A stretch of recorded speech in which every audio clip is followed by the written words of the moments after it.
So we should... Speaking of fights, yeah, are we just doing... We're just doing recaps today, right? Yeah, absolutely. Fuck this next card. Looks absolutely atrocious. It's dire. And then, I mean, really, we don't get like a good card until like March, which is astounding. Mm-hmm. How is that even possible in the modern UFC? Yeah. Yeah, so let's see. Jones Gone has Shevchenko Grasso, okay. Neil Rachmanov. Bo Nickel is getting a easy fight against Jamie Pickett.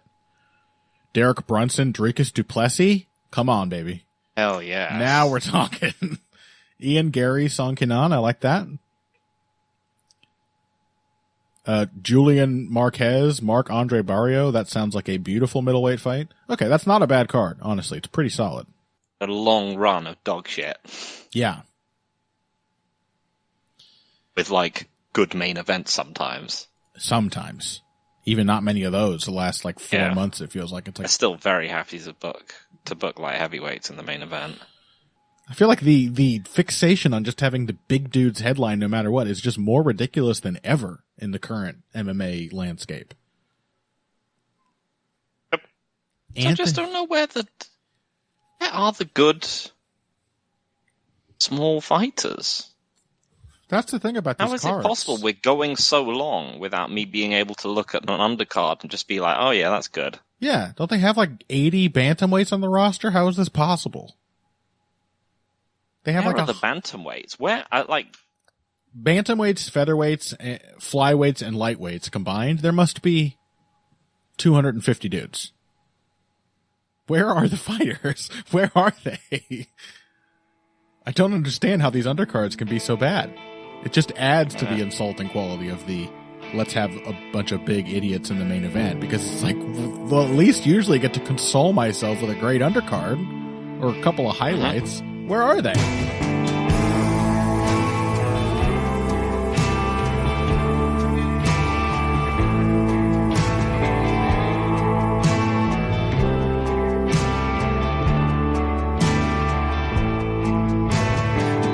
The worst lists list? Yeah. That's very good. That's a really good concept. Wow, and pound for pound is somehow beating out GOAT. I really like that. Yeah. Best boxer was a really awful time. Yeah. Has most violent ever been on there? That was a brief discussion. It's not. I mean, I don't really mind most violent because it's so silly. True. Also, the people who were arguing about it all had a pretty reasonable case to be the most violent. It was Gaethje and Alvarez and Poirier. I mean, yep. What can you say? All right, welcome, folks, to Heavy Hands. We've just had a long discussion, very little of which was positive, some of which was about MMA and the UFC schedule. But that's because basically we have the reason for all that negativity is that we've saved all discussion of what actually happened at UFC 284 last weekend for this, the actual show. So it's positive vibes going forward, and I'm going to ask to make sure that my co-host is on board for that right after I introduce him, because I'm Connor Rebish and that's Phil McKenzie. Phil, positive vibes. Yes. Huh? Agree. Makhachev, Volkanovski. Can't feel bad about that, no matter how very quickly the discussion around it did get really stupid. That's just what the internet does. That's what the internet does. And we are gonna inevitably talk about the scoring, about which there have been some truly stupid opinions tossed around. And we're gonna get into, not into a discussion about pound for pound rankings, because I have an opinion about this. But truly, it is just the most abysmal fan conversation you can really bother getting invested in. You know? It's, as I said on Twitter, it's shooting up the list of the old worst list. Yeah. Yeah. Has it truly pulled ahead of GOAT? I mean, very briefly. I fully expect GOAT to reestablish its dominance. That's what it does. That's right. It's the GOAT. It really is the worst list of all time. The It doesn't really work. I was trying to pronounce the acronym. I'm not going to try. Anyway, welcome to Heavy Hands. Connor, Phil, that's us. UFC 284 was the card. The main event, super fight between featherweight champion Alexander Volkanovski and lightweight champion Islam Makhachev. We described this ahead of time essentially as a battle between two generational talents. And, that's how it looked, folks. This was an extremely competitive, extremely high level fight. And, I mean, better than I expected, because I think you and I both, Phil, ultimately thought that at some point an Islam Makhachev fight was going to happen. And, it kind of didn't. But also, like, for all of that, I feel like we didn't get anything right about how we thought this fight would look. I mean, is there anything you recall that, like, do you recall saying that wasn't, like, sort of quickly subverted by how the fight actually played out? I mean, I remember, like, saying that, you know, it is entirely possible that Volkanovski is actually right in what he said, is that he's going to be able to scramble out of Makhachev's takedowns and wear him out over the course of 5. Maybe there's that. That you were right on the money on that. We did completely discount Islam's chances on the feet, which I think probably ended up being like the actual story of this fight in many ways. What won him the fight? Really?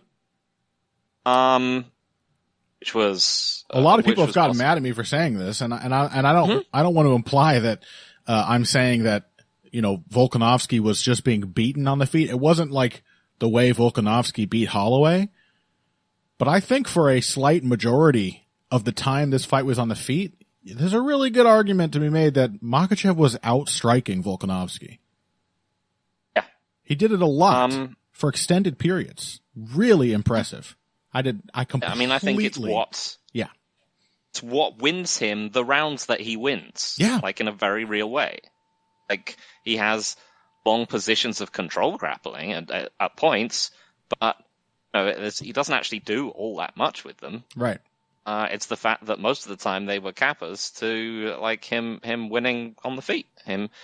So one of the things I find myself, I often think of was when I was back in the day when I was in I think Jordan Breen's live chat, and someone asked him, you know, it was whoever the unbeatable fighter of the day was, whether it was John Jones or I think it was Anderson Silva, and they're like, you know, what kind of fighter is it going to take to beat Anderson Silva?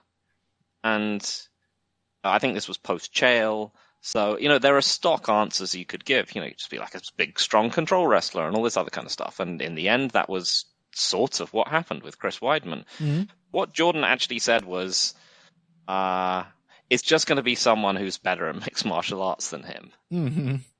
And you can get so caught up in the sort of stylistic definitions, right, of you know, how things work. You end up seeing fighters as sort of puzzle pieces, and to beat them, you have to be the inverse of their puzzle piece. You know, you have to be strong where they're weak, and all this other kind of stuff. A lot of the time, when we see these fights play out, I mean, particularly at this kind of level, where the fighters in question are both just extremely good, it does just end up being, you know, who is just better at fighting. And we end up with these crazy dynamics. So, you know, we would have said that Volkanovski probably wouldn't be able to survive extended grappling positions with Makhachev. But, you know, he did. And he won a lot of the grappling sequences. I mean...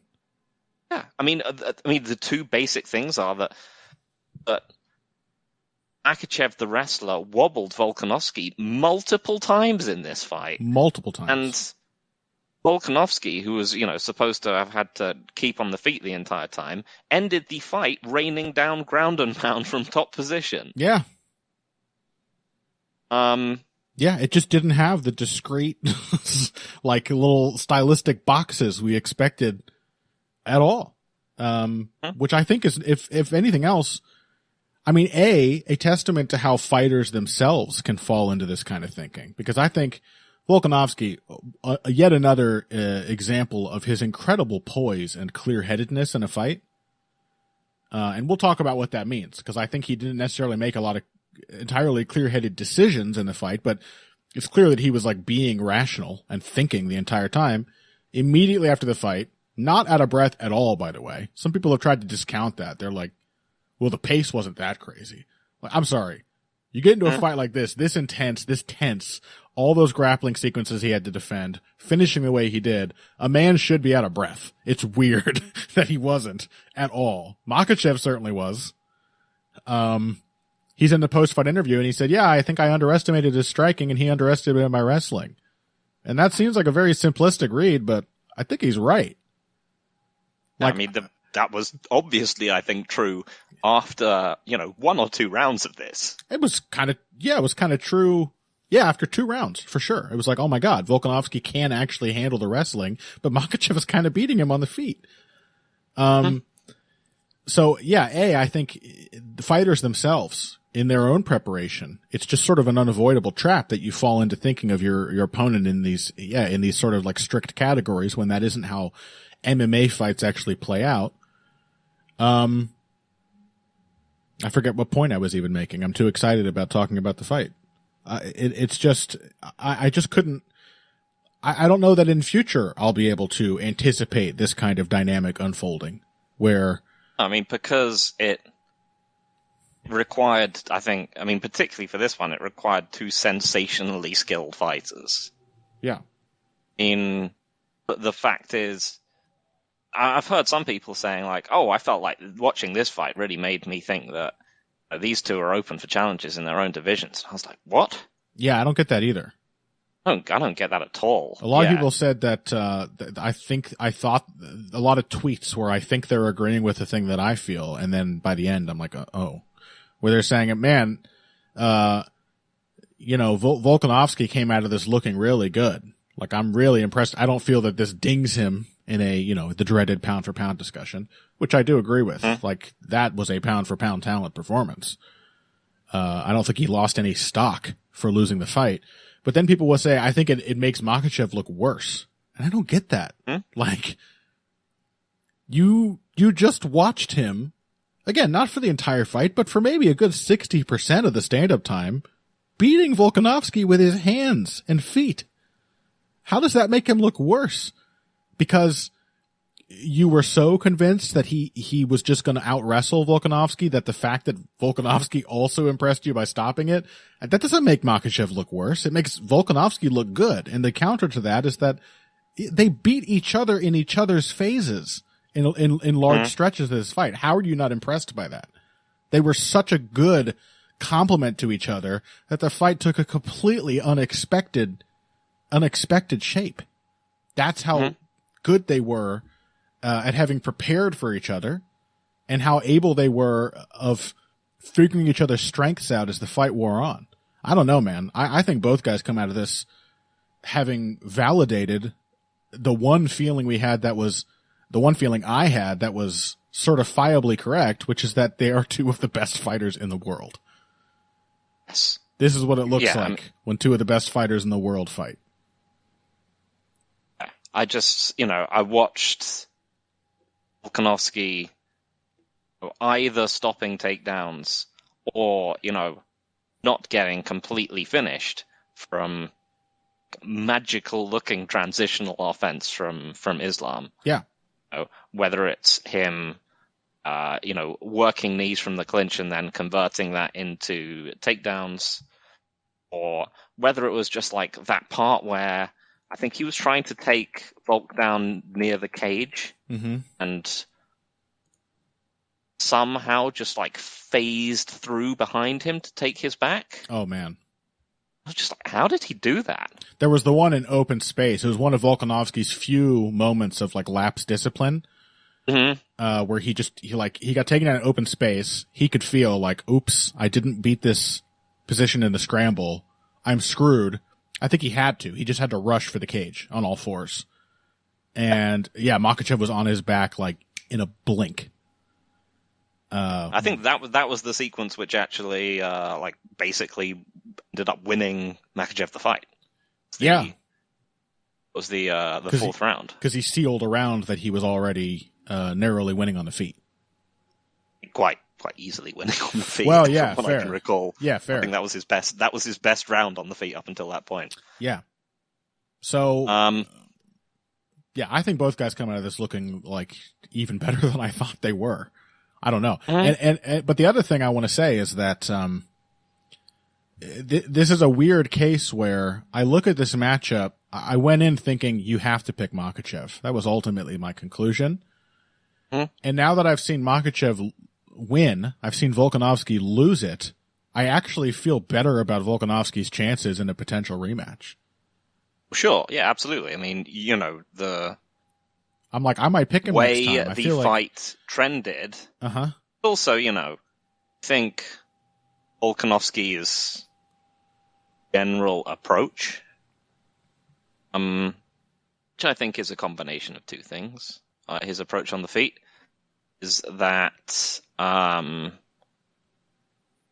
firstly, he wanted to. I think he didn't really respect Islam as a striker. Definitely, and thought that his best way to fight him would be to he thought he was going to through range, bowl him over, and hit him, and then get straight back out again. Yeah, which ended up being actually remarkably risky. I think the problem is that he'd already had an idea of that was what he was going to do. Yep. I think that was cemented in his mind because it worked as soon as he tried it. Exactly. First time he shifted in, ended up hitting I think Makhachev with like a straight left and by the cage, and then he was just like, yes, it was I've an got this orthodox guy. right into a left shift. Yeah. Yep.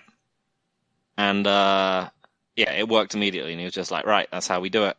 And then the very next combinations into the to this guy, and it ended up being a very risky way of fighting. He was obviously didn't want to low kicks, he didn't want to get taken down.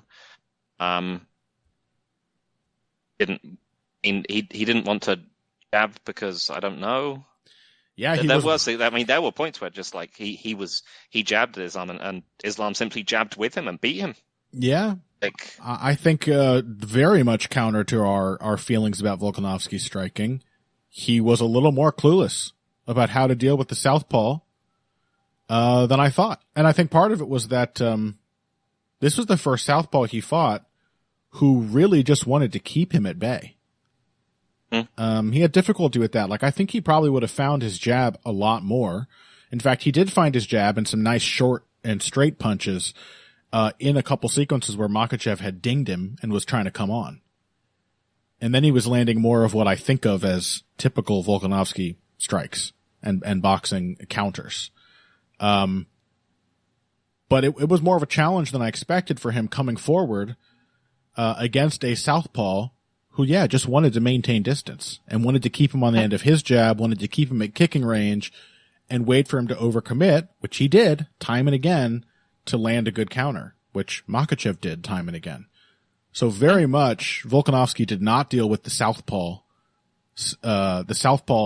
stance dynamic as well as I thought he would. I also think that for all that he was incredibly good at dealing with the wrestling, we did see the classic striker versus grappler dynamic rearing its head here.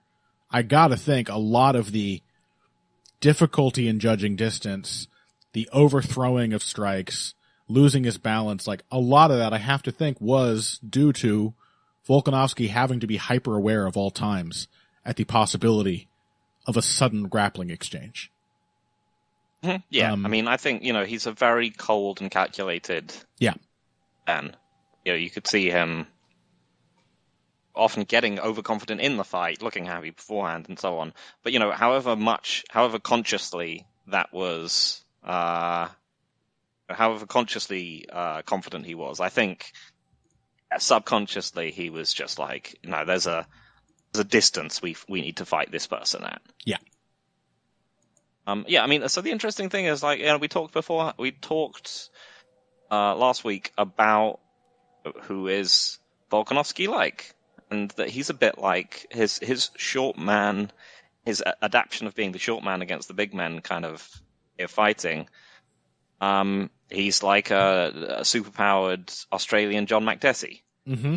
This fight, I was looking at it and I just thought about it, and I was like, this is Joe Benavidez fight. Yeah. Yes. Like this is Joe Very good.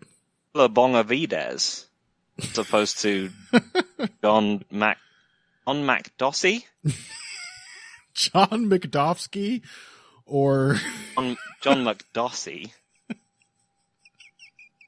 Out of Alpha Drongo, presumably, but like, yeah, I mean, it was a Joe Benavidez fight. It was really was remarkable scrambling and kind of good defensive wrestling, and then just like blitzing combinations on taller men. Sometimes backfire on him. Yep. Yeah, very good comparison. Not a McDessie-like performance remotely. Again, there were a couple sequences which were generally good for Volkanovski when it was a little more of the McDessie, the super McDessie look, but that was not the focus, and it was not the approach he took. Yeah, and I think it was a combination of things. I think it was him underestimating it from the outset. I also think he convinced himself early on in the fight, as I think you already said, that this was just going to work, that he was just going to crush Makhachev just blitzing into him.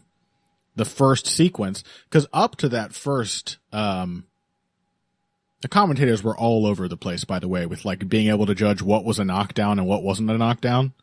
Mm-hmm. They're like, man, going into round 4, Michael Bisping was like, the champ is going to have to step on the gas if he wants to win this. I'm like, it's up 2 rounds to 1. Yeah, like, And I gotta say, this was one of those fights where I felt like Volkanovski's rounds were not as clear as Islam's. Huh.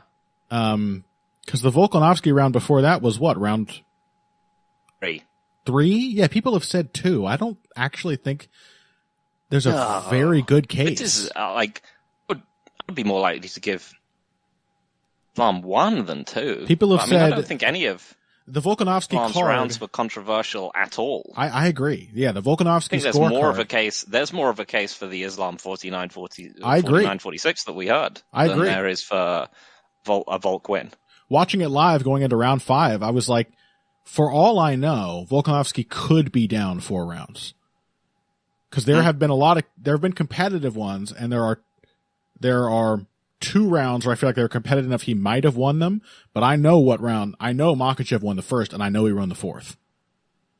So, yeah, I actually don't think, as competitive as it was, and as much as I do think in a potential rematch, I will be very tempted and may very well commit to picking Volkanovski on the basis that maybe, I trust him to make adjustments to opponents from one fight to the next.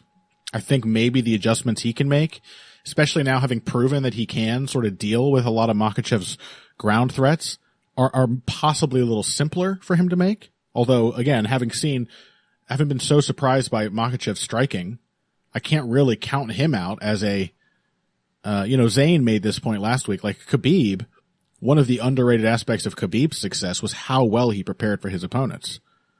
And it all ends up looking like a Khabib fight, so it's really easy to just look at it too broadly and think, oh, he just does the same things to everyone, but he doesn't. Like, getting to the Khabib fight is different every time.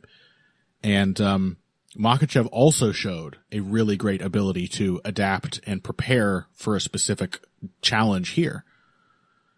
But even if I feel like, when that time comes around, as I hope it does, that Volkanovski should be favored going into a rematch, I don't think there's actually really a good case for giving Volkanovski a win here. Like, I don't think it was competitive, but I don't think it was that close of a fight on the cards. I mean, I think it's pretty trivially easy to score, to be honest. I it's agree. One of those ones where it's just like 1, 2, and 4. I mean, I just think they're kind of clear rounds. Because in round 1, he hurts Makhachev, and then he gets hurt just as bad, if not worse. Probably worse, yeah. And gets out-grappled for a short time, and otherwise the striking is quite competitive. Round 2, I just think Makhachev just lands the better strikes. There's a flailing entry in round 2, which I think a lot of people who scored that round for Volk do think was a knockdown, but it's not. There are 2 sequences in this fight, in fact, where Volkanovski crashes into Makhachev and Makhachev falls, where it's really Volkanovski's bulk and his legs smashing into Makhachev's legs that trips him, essentially. These are not knockdowns. There's no clean shot. There's not even a good-looking glancing blow to explain Makhachev going down. It's just a collision of bodies and Volkanovski being, you know, a literal fucking rugby player smashing into him. And in that second round, there's the left. I mean, there's a left cross. Yeah, it's the best shot of the round. Which badly staggers Volkanovski. Yeah, counter to the right hand to the body, which was one of Volkanovski's best strikes throughout the fight. But Makhachev landed a beautiful counter that Volkanovski was not prepared for. You know, that's about as badly as anyone has hurt Volkanovski since, like, Chad Mendes. I include the Holloway knockdowns with this. Yeah, it was on par with those, certainly. So yeah, they both hurt each other in round one. Volkanovski's the only one who gets hurt in round two, and otherwise. He kind of just eats more clean strikes. I just don't think you can give that round to Volk.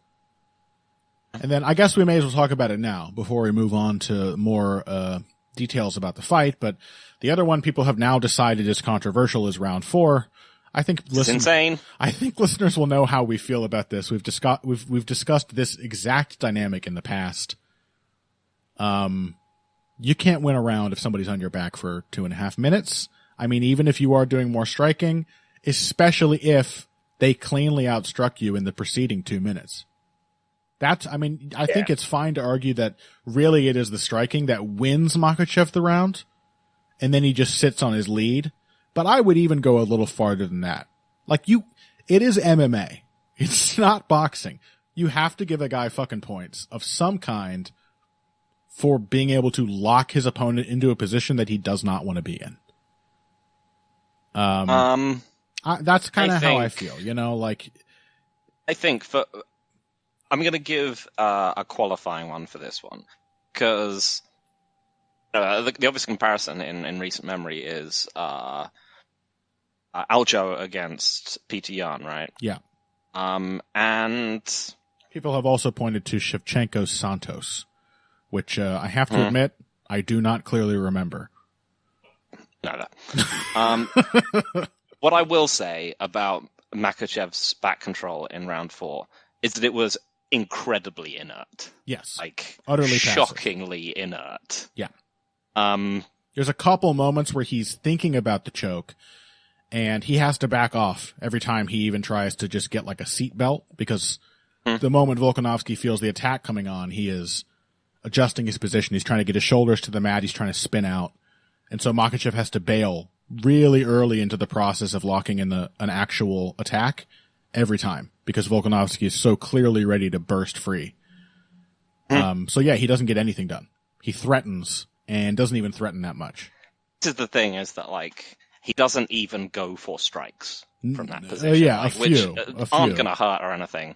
Yeah. But he doesn't do anything. Yeah. It is an extremely empty position. So for me, I think it's a largely neutral position it's largely neutral for the two of them. I think the Makhachev, my mind, really easily won the first half of that round on the feet. Yes, it wasn't that I agree with. Particularly it was, as I said, in terms of his consistency striking, I think it was his best round up until that point. He had multiple times it's oh, you got me. Clearly reacting to Makhachev landing on him. Yeah. It was super empty what he did.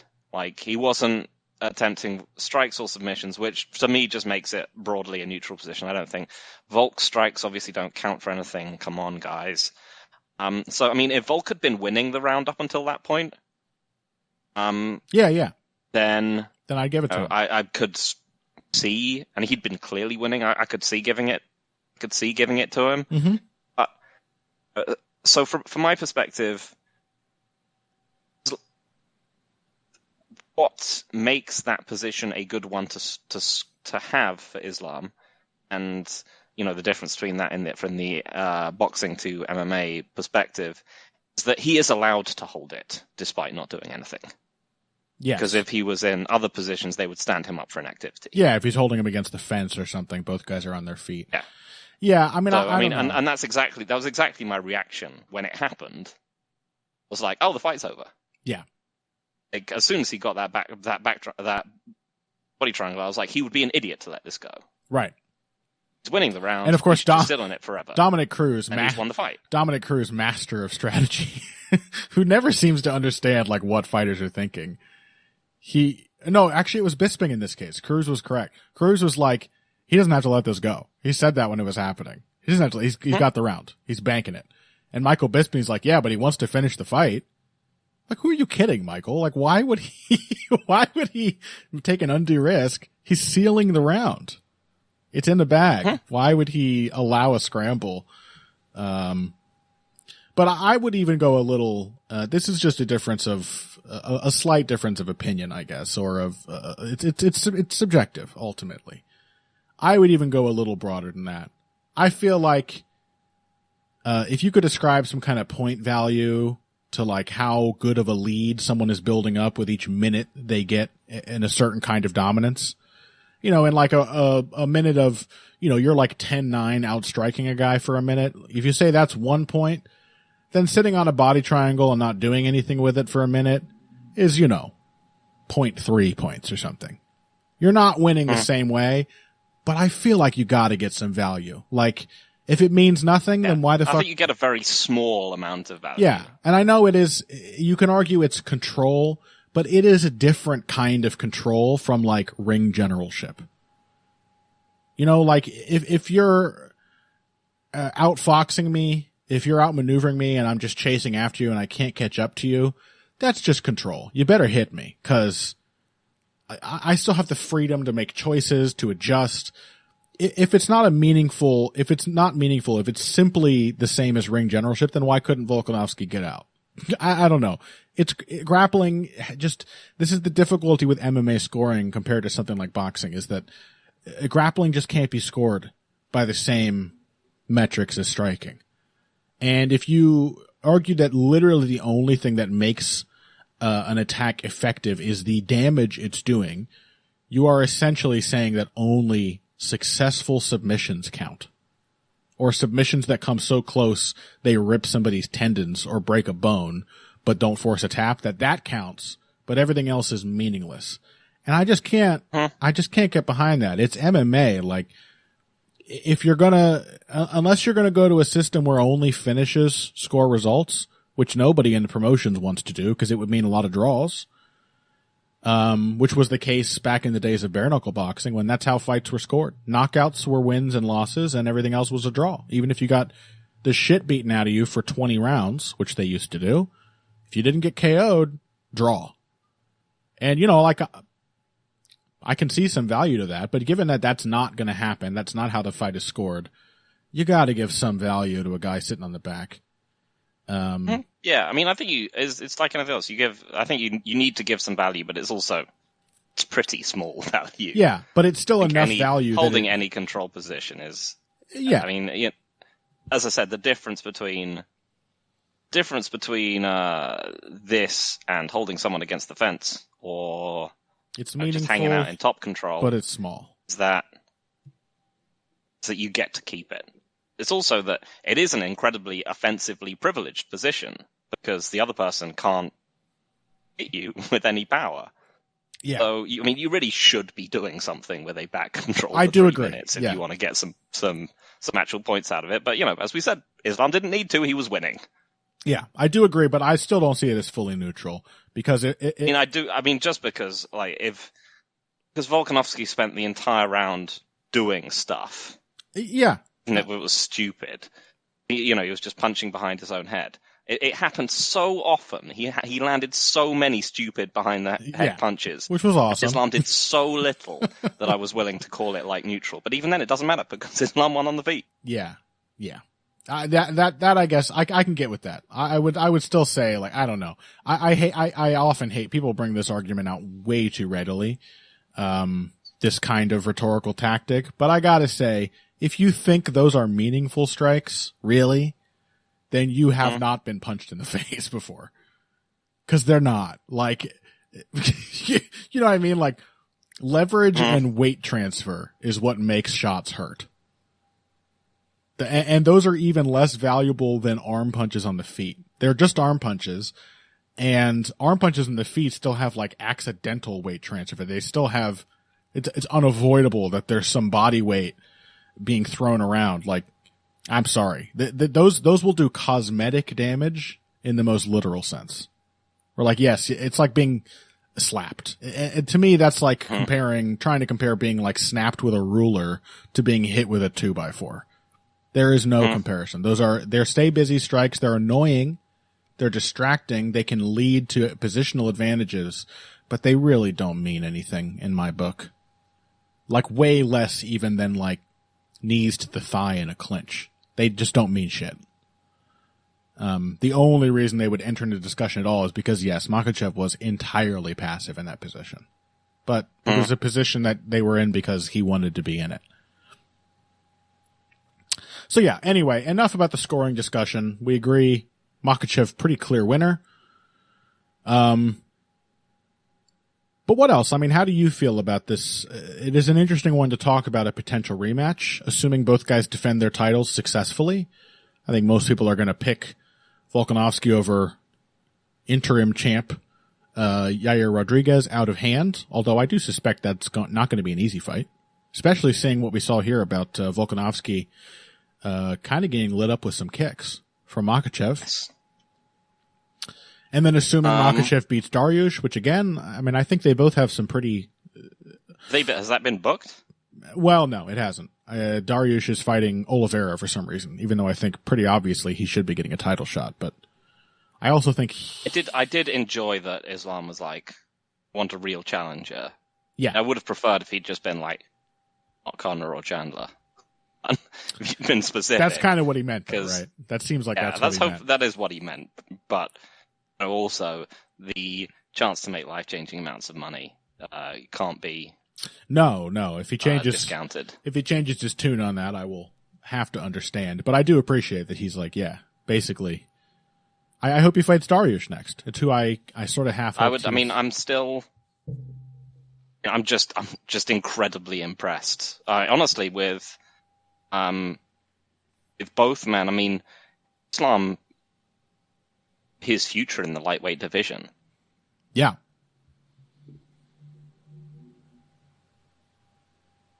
Yeah. An insane cardio machine, who just, kept coming and so on. He didn't look particularly like, I mean, he obviously started to fade towards the end, but I didn't think he was like mentally discouraged at any point. And he also just proved himself to be like genuinely a pretty damn good striker. Yeah. Just way more well-rounded than I gave him credit for. Way more. I mean, I'm just kind of thrilled to watch him. I would love to watch a rematch because it was so good. And, you could see, what happens if Volk does, take him serious as a striking threat. And you could see the other things about like how Volk was way more willing to attack offensive wrestling positions as the fight went on. And maybe that would be a very interesting wrinkle in the next one, right? Like maybe what happens if Volk starts low kicking earlier? But also, what happens if the Islam team does what they do and they research all the specific ways which they saw Volk get up? Yeah. They're just like, this is not going to work next time. Just nip all this shit in the bud. Yeah, exactly. So let's talk about that a little bit. That's what I want to finish this discussion on is, based on what we saw here, what seem now that we actually have a picture of this dynamic, what seem like the correct adjustments and whose seem easier? Is it insane to think that Volk's chances seem better now than they did beforehand? What would you like to see Volk do differently? Let's start with that. I mean, so essentially I just want to see him fight more like John McDessie and less like Joe Benavidez. Yeah. Or indeed, just more like, classic Alexander Volkanovski. I just want to see low kicks. Like, he did a lot of stance switching in this fight. Yeah. And I think the only real reason to do that is so he can, for me, it's to get inside low kicks on Makhachev. Well, it seemed like it was a way he thought he had to get to close the distance. Like, I was really surprised by how much he did seem to fall into the classic trap of, I have to land my right hand and only my right hand. And a lot of these, weird shifts to get in to land like right hooks.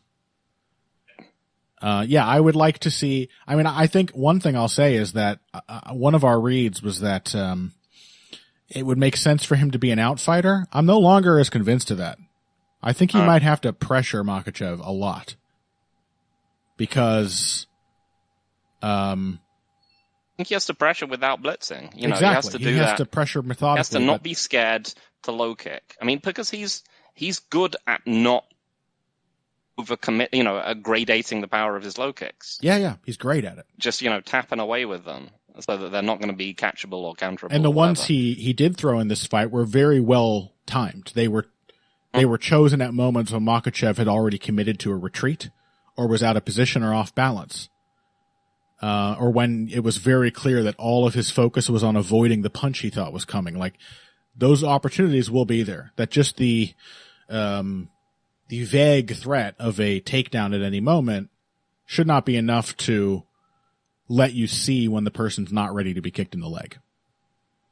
So yeah, I think those could be worked in. That would, in my mind, would pair very well with a more calculated pressure approach, because doing lots of feinting, doing throwaways, non-committal things coming forward, you are going to be getting what he got in this fight, which is Makhachev trying to keep the distance, having to backstep. And those are opportunities for low kicks on the way out when he's leaving his legs behind. So yeah, I think, just in general, he can be less scared of the clinch than he was. Yes. Or at least not scared, but wary, which means that he can fight at a closer distance.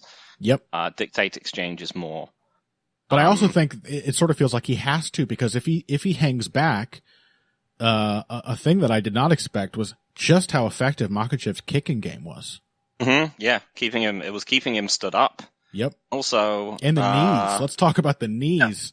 Yeah. Oof. Some brutal counter knees from Makhachev in this fight. That also punished the forward blitzes.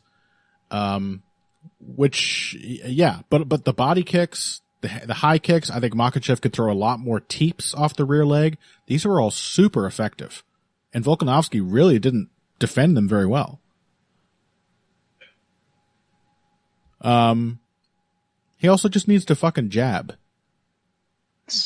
Jab southpaw. Again, as I said, like, there were multiple times where Islam simply out-jabbed him. Yeah.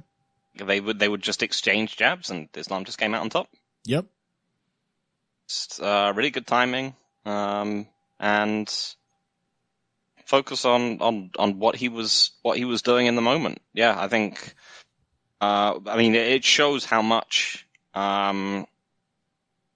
It shows how much Volkanovski kind of needs to play off that jab inside low kick kind of game to mask his timing as well as his feints, because Islam was just picking up on it a lot. Yeah. I think another thing for Volkanovski I'd like to see is even more body shots. I think they genuinely... Despite the counter. One got countered, but he landed a lot of right hands to the body. And in particular, the straight ones. He also landed some of his best left hooks upstairs off of that straight right to the body. Very good anti-southpaw combination. More lead hooks in general, too. That's a really sneaky shot, I've said a million times. And really, it was Makhachev who spent more of the fight looking for sneaky right hooks instead of Volkanovski. Yeah, I was going to say, that would be one of my suggestions for Makhachev, is like more right hooks and like retreating right hooks. Yep. And yeah, just jab right hook in general. Yep. Around Volkanovski's lead hand. And that's a much safer tactic to go for early in an open stance fight than it is. I'm so critical of people who just instantly start trying to check hook people. Because yeah, the guy's right hand is his furthest weapon and your left hook is your nearest weapon, but it's not as quick as your jab, and you're not necessarily taking yourself out of the path of the right hand. But for a southpaw, the orthodox fighter's right hand is very far away. And if you are pivoting with your hook, like a real check hook, you are definitely getting out of the path. You are increasing the distance between that backhand and your chin with every, millimeter you move. So, absolutely. Counter right hooks. It's a great shot of Makhachev's. Worked well against Oliveira. Worked well here. More of that, for sure. More kicks, more jabs. Makhachev's jab was on point. I think Makhachev needs more high percentage. Needs more high percentage back attacks. I think Jack Slack mentioned this in his post fight. Is that a lot of the time when Volkanovski was defending the takedowns, what he would do was essentially turn his face to the fence and drive his own forehead into, well, I mean, maybe not the fence, but the sometimes the fence post. Turnbuckle. And simply attack cans. And Makhachev wasn't exactly sure how to break his posture. Yeah. Or at least how to attack the takedown from this position. So, what he did was to just go for, he had a body lock, so he just pulled back and kind of tried to something between a guard pull and a suplex, I guess. Yeah. First one which worked. Sort of worked once, and then really didn't work another time. And if Volkanovski is, again, confident enough in his own top position grappling, might just end up with Volkanovski spinning and getting on top of him. Yeah. So I think they need to look more at kind of the, takedowns of basically just, literally just kicking Volkanovski's base out from back turn, or turning around, or just abandoning the back position and getting your shoulder under his shoulder. Yeah. To peel him off the fence. But alternatively, using those same positions to do more damage. A little more Khabib in those moments. Or literally just jumping, jumping on his back. Sure. That could work. But it's extremely dangerous, but very high reward if it works. In those, but also in the sort of 3-point positions when, because this happened multiple times. Makhachev would get Volkanovski down. They would collide with the fence, and Volkanovski would quite quickly get to, a base camp kind of position where he's on one knee and he keeps his elbow and the leg that's up. He keeps his elbow very close to that knee, and there's just no way for Makhachev to get a hook in and start breaking him down with his leg rides like he usually does. And that was a really big tactic for Volkanovski because it allowed him to get to a safe position where he could then wait for his moment to take a risk and explode to his feet. That's a position where Makhachev, usually breaks people down and they make a risky decision too soon and they let him in. And I would say that those don't have to be such safe positions. You can fucking knee the shit out of Volkanovski in the ribs. You can elbow him in the side of the head. That's what Khabib would have done. It's interesting. A little more striking pressure to complement the disadvantaged grappling position would be very useful, I think. I mean, it is interesting to see how much of Islam's style is a mirror to Khabib's. Yeah. How much he is. He's clearly been formed as in the same kind of. We often talked about how Luke Rockhold was formed as the counter to AKA's general style, but right. Khabib, Islam is really interesting in that he's the same basic style as Khabib, but he's been formed in kind of counter to him. So his tendency to attack clinch offense, to fight with knees and so on, and attack the double collars and so on, is offensive. He will pick up clinch.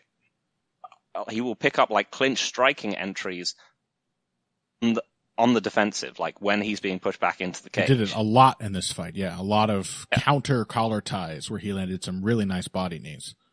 Again, I've stolen that take from Jack Slack, but it is super interesting to see that you often get this kind of dynamic where you'll get two similar fighters that are raised in the same gym, raised in the same environment, have approximately similar styles, but one of them will be sort of the answer Ryu, the sort of calculated technical one, and the other one will be the Ken, the aggressive, wild one. And so often it is the Ken who is the like actually effective one in MMA. Yeah, I think one of the classic examples I think of this was like Will Brooks and Dustin Poirier, who are the ones in Smash Bros. You got Marth and Roy. Are the same but different. One's not as good as countering, not as good defensive, but is really explosive and dangerous. Yeah, that is a very common dynamic with training partners. Mm-hmm. And yeah, I mean, I remembered like when Will Brooks was on he was like on his way to come into the UFC, Bellator champion, all this other kind of stuff. Yeah. Like Dustin Poirier was still struggling. And I remember thinking like, this is really surprising. Normally, the hyper-aggressive one is the one who does better, and then true to form, that really was the case. I think, more and more as I watch Islam, I see a lot of people that are like super confident that Khabib really is, he was always the better one. This is just, Islam is simply worse than him, and I find myself less and less convinced that this is true. Yeah, yeah. And all he needs, I feel like that using a little more striking pressure in those positions is the equivalent of Dustin Poirier. Like Dustin Poirier's final form, it just has a shade more Will Brooks in it, right? Mm-hmm. That's what balanced him out, was like, I don't have to be barnstorming the whole time. I can use defense. I can counter people. That is now, I think, where Dustin Poirier is at his best, because he's a hyper dangerous, aggressive counterpuncher. This is a guy who does not waste many opportunities to punish you for swinging on him, but when he lets you come to him, he's a killer. And that's a little more, starts with a more defensive Brooksian kind of attitude. Just a shade more Khabib in those positions, I think could make a huge difference against a guy like Volkanovski, because it changes like, what's the objective? Is the ultimate goal to get to this guy's back and lock him down? Well, it turns out I can't actually even do much from there. Maybe this halfway position can be a goal in and of itself. Now he's on the defensive. He has to fight his way back to his feet. I get 4 or 5 free shots. I can crush him in these moments and get back to it later. But those are potentially round winning sequences. I absolutely think the more I think about this, the less clear it seems that Volkanovski's adjustments are necessarily easier to make than Makhachev's. I don't think it would take Makhachev won the fight, I think, pretty clearly. I don't think it would take much for him to add a few wrinkles to that. Just be a little more aggressive in his clinches, a little more aggressive in those transitional grappling moments, and it could make a huge difference for him.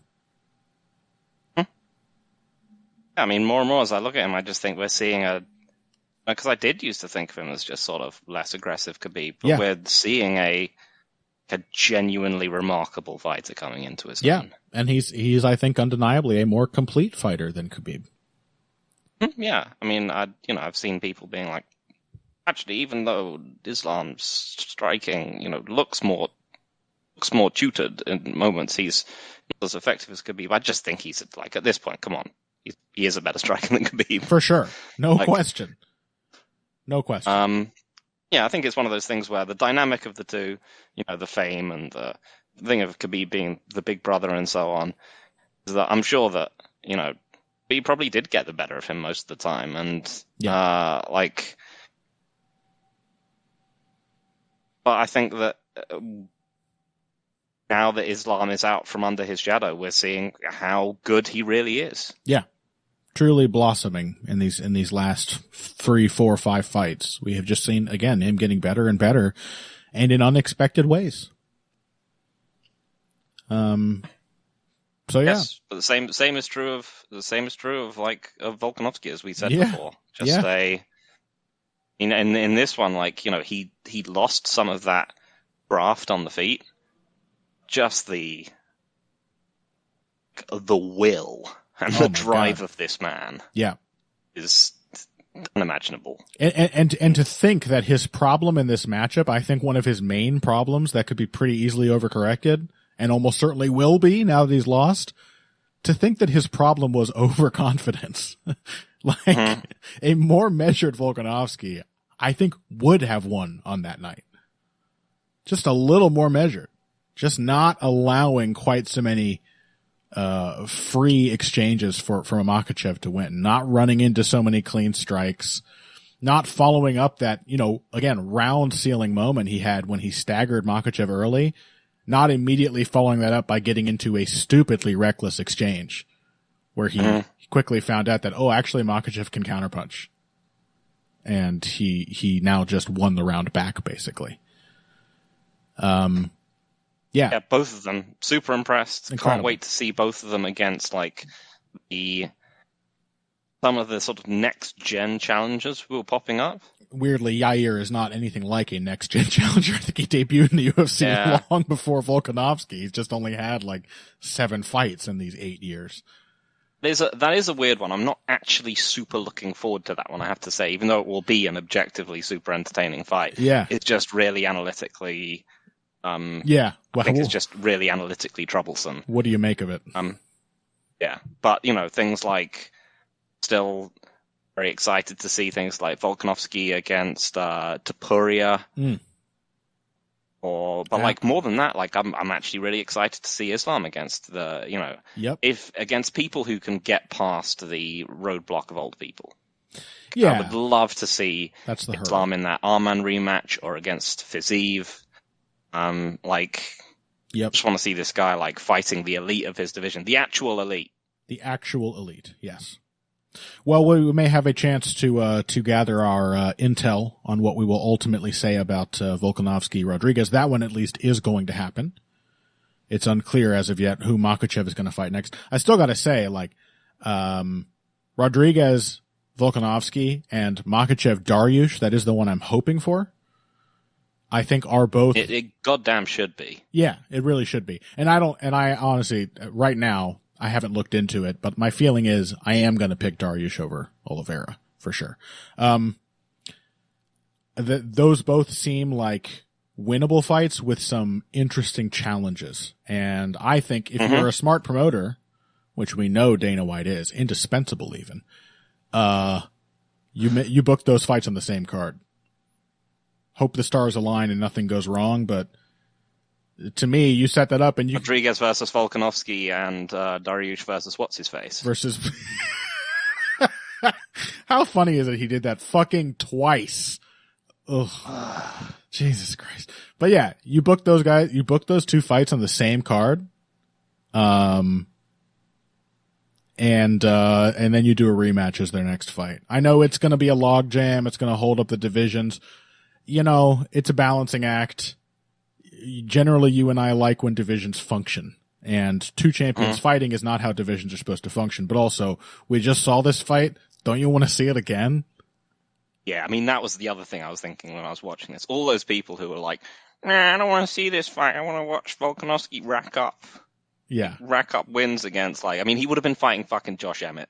Yeah, exactly. I mean, get real. Come on. Like, you just want to see him. It's fine to like your guys, but and now that you've seen it, just want to see them line up easier wins. But yeah, all of you were wrong. This was fucking great. You were wrong. All right. I sort of philosophically agree a lot of the time, but especially now that you've seen it, look at it. It was awesome. You don't get fights like that, and you're not going to get fights like that in their divisions defending. So one more defense for each guy. Let's do it again. And yeah, book them on the same card. They fight right after. That's the dream scenario for me. I think it would be perfect narrative wise. You'd get an inkling of how each of them have improved, because it seems like both of them are going to improve even more somehow because of this experience. Yeah, I'm just blown away. It was an extremely high level fight. I loved it. Let's take a break. We're going to talk about again the upcoming next challenge for reigning featherweight champ and pound for mountain #1, Alexander Volkanovski. After this, Rodriguez versus Emmett up next. Hey everybody, thanks for listening to this week's Heavy Hands. If you like what you hear, please consider pledging to support the podcast on Patreon. Patreon is basically continuous crowdfunding. You sign up to contribute a certain amount per month to help us with production costs and the like, and in return you get rewards ranging from a mention on the Heavy Hands website to a question or topic of your choice being discussed on the show. We have a lot more in the works to reward you for your help, and we appreciate every contribution. No amount is too small. Just head over to patreon.com and find how you can help out, the only show dedicated to the finer points of face punching. Now let's get back to it. Welcome back to Heavy Hands, the co-main event now. Can I reveal an embarrassing truth to you, Phil? You've done so many times before. Hopefully this one will be less horrifying. It's going to be safe for the podcast. No, but not for the reasons you're thinking. Really just that it will destroy my credibility, if that's even possible. Do I have any left? Debatable. Yeah, so may as well. I don't think I realized this was an interim title fight until... Me neither. Like when we were talking about it, I think I probably said something about 15 minutes, like during our discussion. Seems like should have been relevant. Fortunately, was not. The 15-minute dynamic was more than enough to decide this. I'm talking, of course, about Yair Rodriguez versus Josh Emmett for the regrettably not see-through or translucent featherweight interim title. In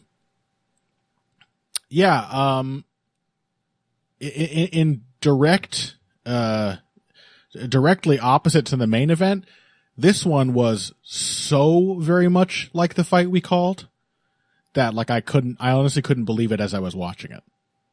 It was like, I thought it was a rough matchup for Josh Emmett. This was utterly one-sided. I mean, there was one moment, which of course is going to happen. Josh Emmett lands a clean punch on you, but very straightforward, was it not?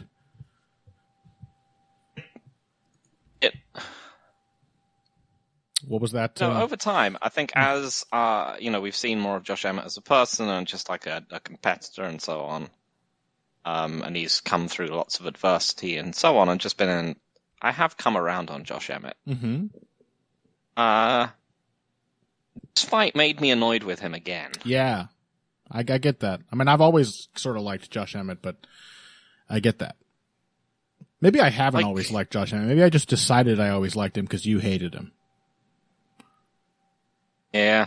I mean, they were talking in the booth about how, like, Josh Emmett had watched so much Yair Rodriguez tape that he knew what he was going to do and so on. Did he? Like, yeah.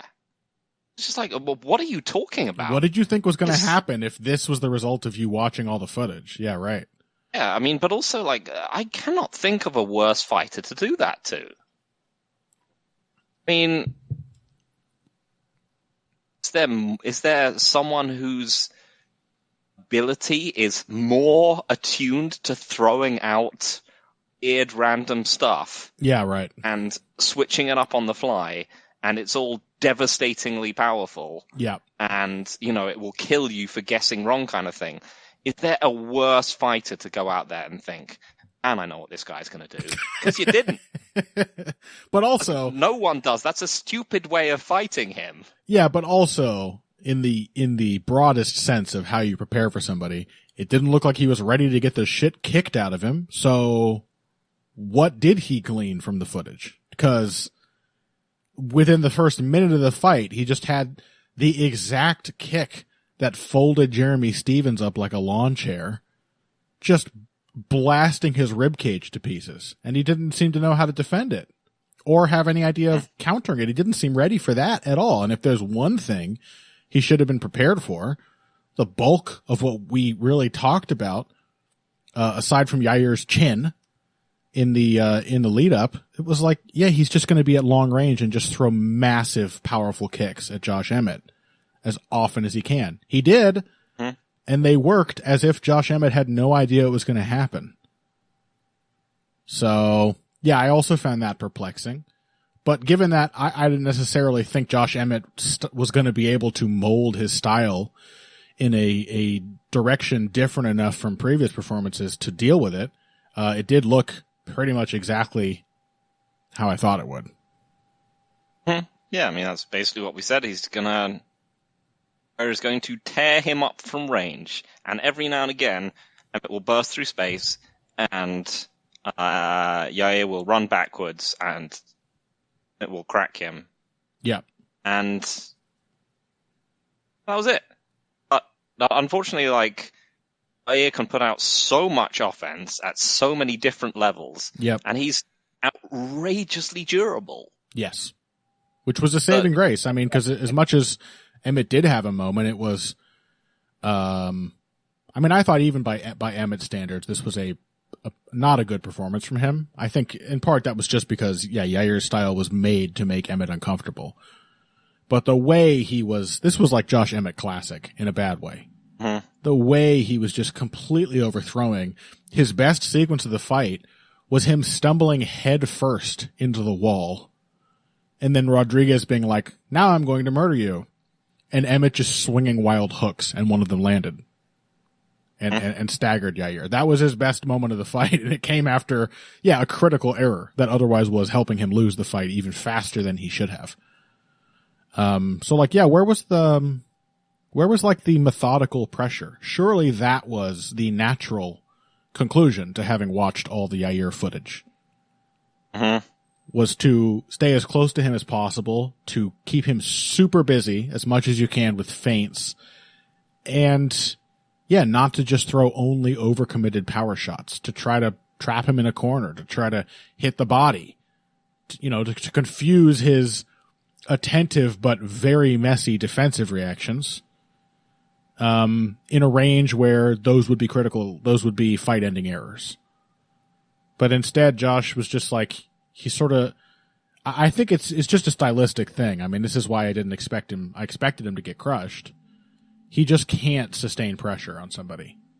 It's not in his nature. Cause like he did it in bursts where you were like, especially after the first body kick, I was like, okay, he's figured it out. Or he's just remembered what presumably spent the whole camp preparing to do. He's pressuring Yair now. He's cutting off the cage. He's edging up to him. And then he just kind of stopped doing it after another exchange. He went for a big wild swing. I can't remember if it landed or missed. And then he was like, okay, reset. And you just can't do that against Yair. Unless you're able to, check his kicks and beat him up from his range, which Josh Emmett can't. So. If you were an incredibly high level kicker or an absolutely top shelf counterpuncher, you might be able to pull that off. But other than that, you just have to stay on top of him because he's going to throw tons of stuff and his kicks are going to do significant damage even if you block them. Yep. And he's not going to get tired from doing it like a Giga Chikadze would. Yeah, and I sure hope you weren't thinking that. I mean, I know you're Josh Emmett. You're probably one of the hardest hitters in the UFC. I sure hope you weren't thinking you were going to one-shot KO him, though. Because, in some ways, I think he's always thinking that. Yeah, probably. And I guess I can't fault him too much because, I've never hit somebody as hard as Josh Emmett can. Probably once you feel that, you're like, I can literally crush anybody's skull with one hand.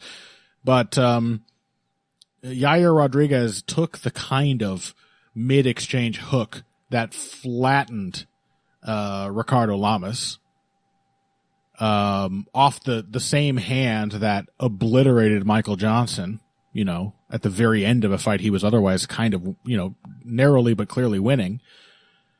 And he didn't even go down. It was the follow-up onrush when he was off balance that put him on his back. He didn't even get knocked down by a clean Josh Emmett right hook while he was throwing. Would kill a mortal man.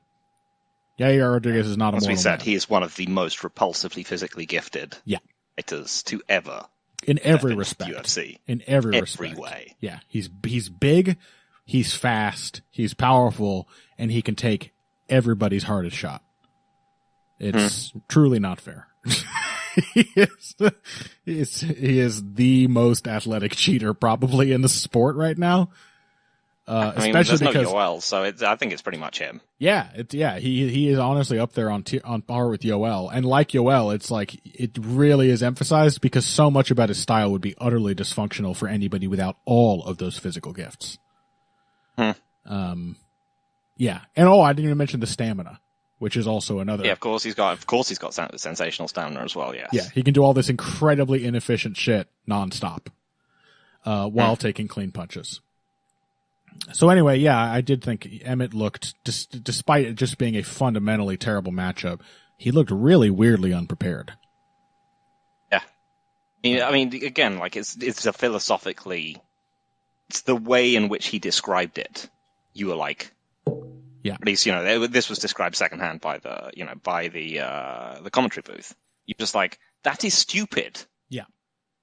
That is, on the face of it, one of the worst things you could say about Yair Rodriguez is that I watched it, and what I'm convinced I can do with this guy is predict him. Yeah. No. Seems so. I was watching this fight, and I just found myself again. I was thinking, Josh Emmett's fighting. Josh Emmett has robbed us of so many cool body shot KOs. He just had exactly the same fighting style. He just swung at people's bodies. Oh my god. Yeah. He just would have been blasting folks across the cage. 100%. It would have been cool. I mean, we're going to talk about Jack Della Maddalena next. Like, if you are a power puncher of Josh Emmett's caliber and you do not even try to hit people in the body, which he rarely does, you're making a massive unforced error. It is the most natural and simple adjustment for a super heavy-handed puncher to make. Just swing at people's bodies. And then because he was the one taking the body shots and being incredibly inefficient in all of the shots he was attempting, I think by the time he finally got like a takedown on Rodriguez, which by the way only happened because Rodriguez went for an insane flying knee because he was doing everything all the time at maximum power. I think he didn't even like make an effort to get out of the triangle because I think he was just gassed. It was like halfway through the second round and he was just dead tired. He was dead tired. He was also just beaten up. Yeah. Everything was hurting him and yeah. He was probably semi-conscious. I mean, did you see you watch the switch knee and in slow motion, you're like, it looks like it hurts a lot. Josh Emmett has never been KO'd either, really. Yep. Jeremy Stevens broke his face. Even then, it was more him writhing around in agony rather than him actually being knocked unconscious. Yep. Yeah. He's a durable man in his own right, but he was getting hurt all over the shop. He got hurt with an elbow behind the ear at one point. Several visibly damaging body kicks. And then the ultimate slap in the face is that he ended up making Yair's guard game look good, which I'm still not convinced it actually is. So this is essentially I think this is when actually, despite all the stuff with like Makhachev landing a ton of left body kicks and step knees and so on Volkanovski, I think this is still one of those things where, like, actually his preparation for Makhachev will help him a lot against Rodriguez, because, I mean, particularly towards the end of that fight, which was when Volkanovski started forcing the grappling exchanges. Yep. I think, honestly, he will just put Rodriguez on his back and punch his face through the mat. I would think the same, yeah. The kicks and knees do have me thinking, like, that's not a... I mean, they always should. I mean, it's this a is the dangerous thing about... fight for a little stocky dude who, Rodriguez he is a dangerous fight for literally everyone. It's true. I didn't expect him to go tooth and nail with Max Holloway, but he did. I think he is literally. It is literally impossible to get out of a fight with him. Well, not literally impossible, but you know what I mean. It is very hard to get out of a fight with him without taking like a significant amount of damage. Yeah, but this would be a good time for Volkanovski Classic. Pressure. I think you saw Volkanovski pressing his own wrestling and grappling game a bit more towards the end of that fight, and he just picks up from there, and that's the safest way to fight Yair. 100%. If not, he's just too dangerous, too explosive, too durable. Even if you counter him cleanly with your best shot, he will try and punch you in your recovery time afterwards because he's got God's own chin. Yep. And then as soon as you're recovering, he'll just body kick you 4 times harder than anyone else can. Like, an outrageously physically gifted man. Yeah. So as fascinating as the fight will be, no doubt, for as long as it lasts, or for as long as Volkanovski's not controlling it, and then at the start of each round, assuming Yair survives, that he has to get to controlling it again, I do kind of see what you were saying before. That when we have to talk about this matchup as a preview, we may have shockingly little to actually say. Because at the end of the day, it's like, either Volkanovski gets killed or he pushes Yair to the fence and takes him down and crushes him. Because I don't think that triangle is going to work on Volkanovski, not least of all because his cardio doesn't explode the way that Emmett's did in this fight, which I do think, again, was a major factor in why he just got instantly tapped when that triangle was thrown on. And also, he won't just be hanging out at range getting dismantled you wouldn't think time, so that he's peeking out the second he gets into range. Yeah, you wouldn't think so. All right, well, I think that's all there really is to say. I mean, an utterly one-sided fight showed how dangerous Yair is and ultimately how limited Josh Emmett still is. But that's about it. So what do you say we take one more break, come back, and talk about another quick win, Jack Della Maddalena over Randy Brown. Financial support is fantastic, but there are other, even easier ways to support Heavy Hands. Perhaps the best is by spreading the word. We know our fan base. You're all cool, popular people with serious social media presences. You're tastemakers and trendsetters. Okay, there are 1 or 2 of you that don't fit that description. You know who you are, but no matter what, you can always help us out by telling folks about the show. You can also give us a positive rating and review on iTunes and Stitcher, things like that. We rely on word of mouth and positive feedback to grow and improve, so thank you very much for your time and your help. Now, back to the show. Welcome back to Heavy Hands, the co-main event. Welterweights, Jack Della Maddalena, Randy Brown. This one, I got 2 different perspectives on this matchup from you and that bastard Zane Simon. I guess this is a good time to say now that I've mentioned his name, for fear of summoning him into my presence, that I'll remind you that the MMA Vivisection and the MMA Depressed Us and the 6th Round are all now supported on Patreon. And we should mention, Phil, that last week we watched an MMA fighter movie for the Depressed Us. Oh, God. One of the worst experiences of my life.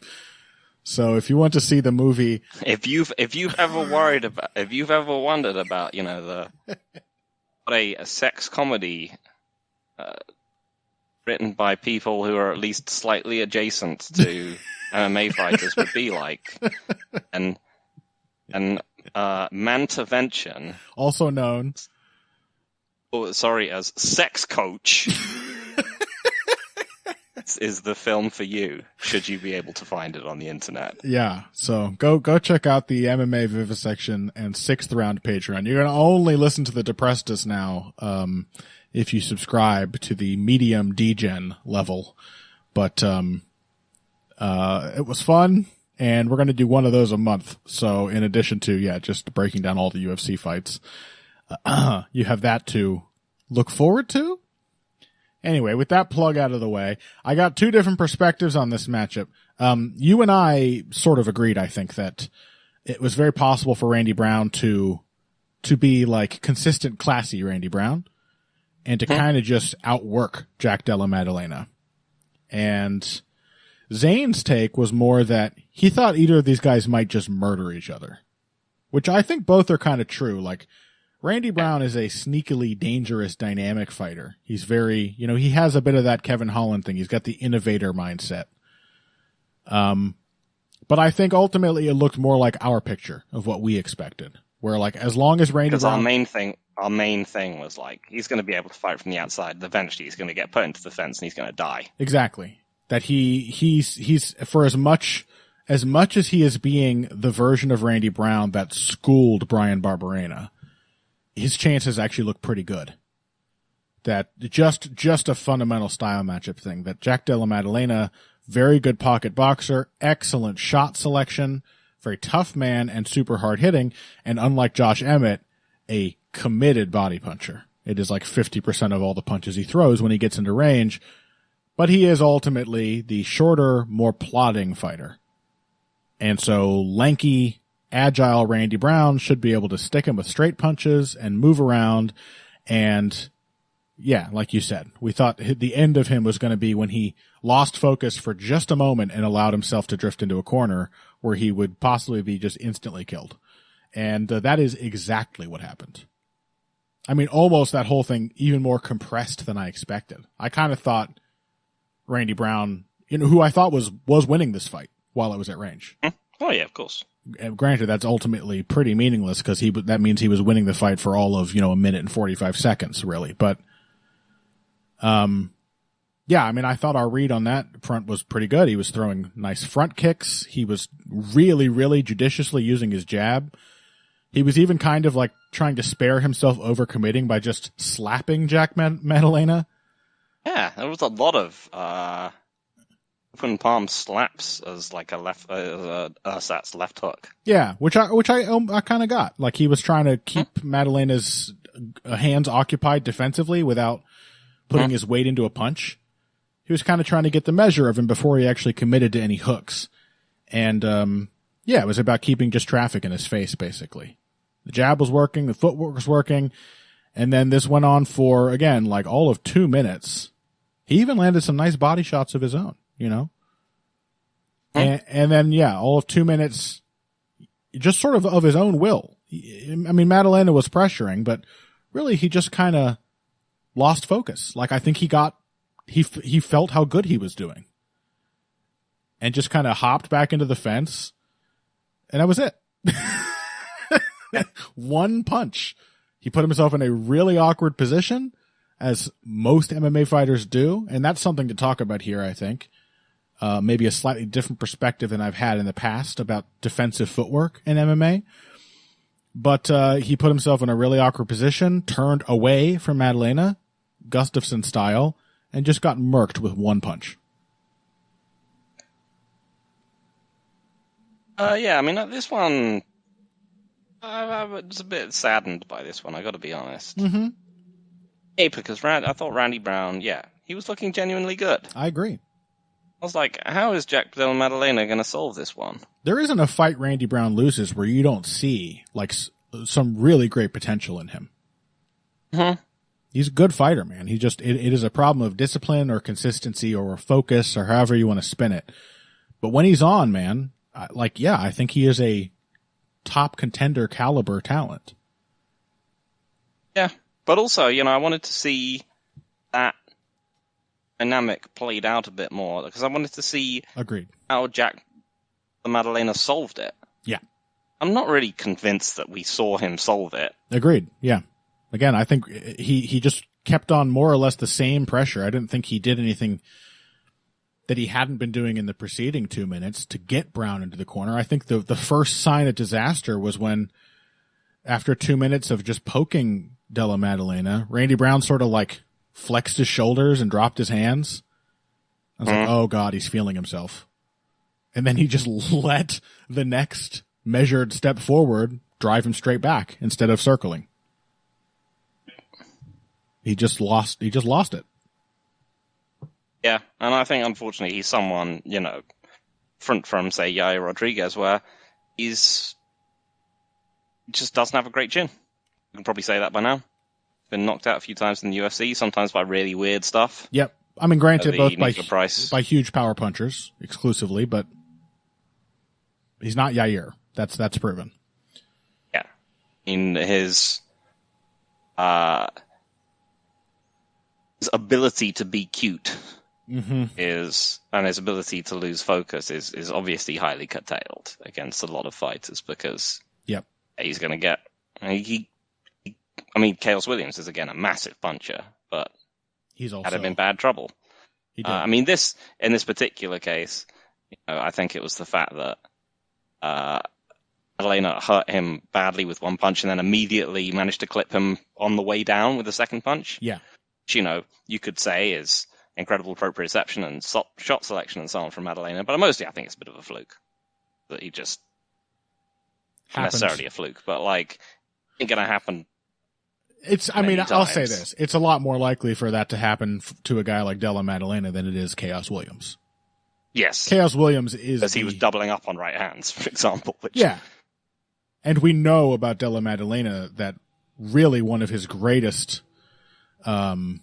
indefinable qualities is incredible accuracy and shot selection. He just sees the shots. He feels them instantly in the moment. He is a super accurate pocket puncher and chooses his targets really well. Whereas Chaos Williams is like the example of a guy who hits hard and then completely freaks out when something works. And it's not like that's a guy who has any structure to begin with. He's a mess. Whereas guys like Luque, he's a lot closer to Nico Price than he is Della Maddalena. I'll put it that way. Yes, absolutely, yeah.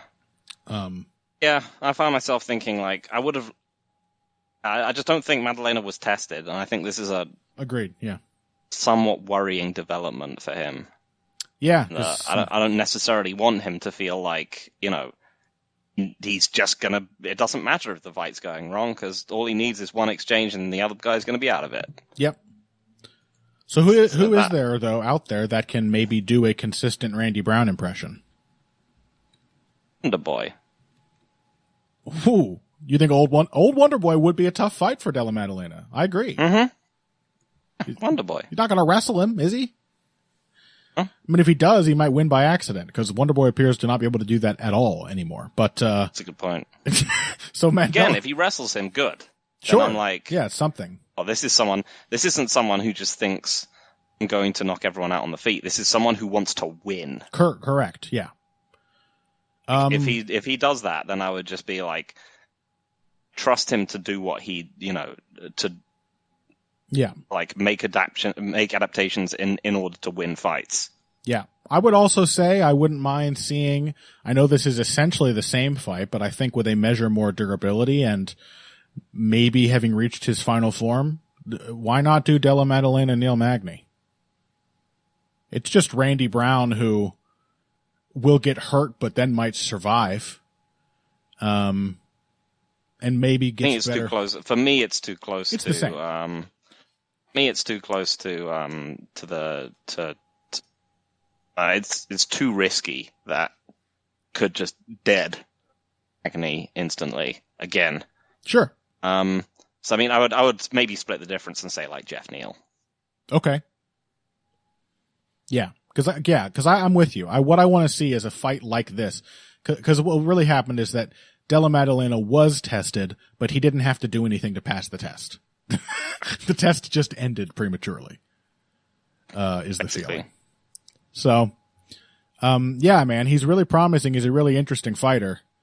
But I don't feel we learned anything new about him from this fight. Nope. All right. Apart from that, he will actually attack submissions, I guess. That's cool. Yeah, sure. I forgot. He jumped on the back. Yeah, he had... That is a good sign, honestly. And it means that maybe... Yeah, you put him in there with Wonder Boy, which the more I think about it, does seem like just a really sensible fight.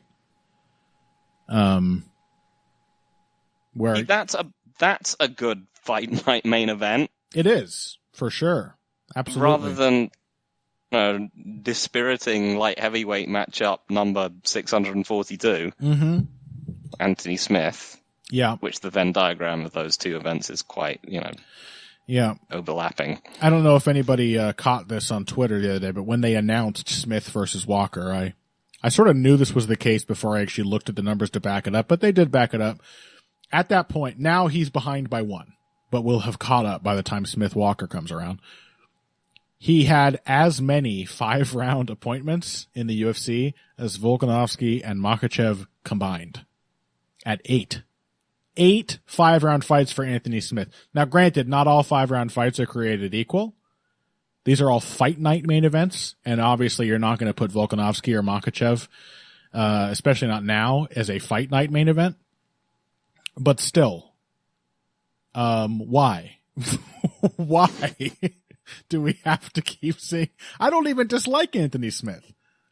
No. Enough of just these... It's enough. Enough. It's like I was saying with the Mark Hunt thing. It's just like, please.